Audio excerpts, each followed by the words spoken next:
औज़ुबिल्लाहिमिनश्शैतानिर्रजीम बिस्मिल्लाहिर्रहमानिर्रहीम class 11th subject political science topic objective type questions number first the soul of Indian constitution is the preamble Indian constitution का soul जो माना जाता है वो preamble the soul of Indian constitution is the preamble the words socialist and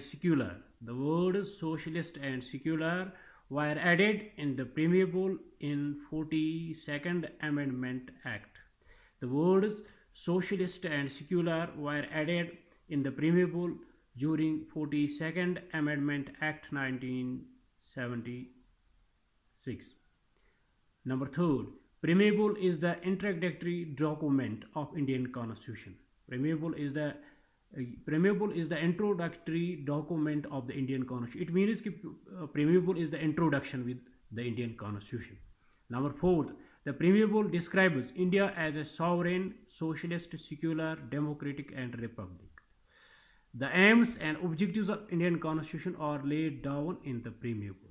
The aims and objectives of Indian Constitution are laid down in the Preamble. Number first, the soul of Indian Constitution is the Preamble. The words socialist and secular were added in the Preamble in the 42nd Amendment Act. Preamble is the introductory document of Indian Constitution.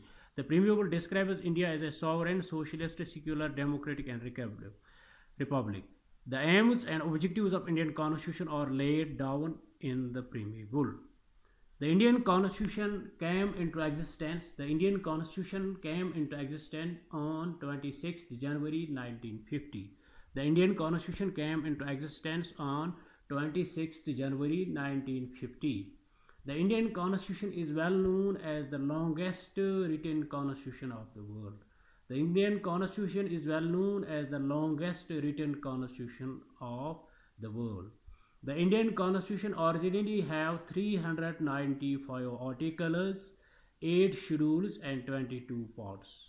The Indian Constitution originally have 395 articles, 8 schedules and 22 parts.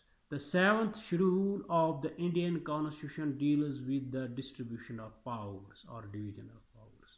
Article 1 of the Indian Constitution declares India, that's Bharat, as Union of States. Article 1 of the Indian Constitution declares India, Bharat, that's Union of States. Thanks. Have a nice day.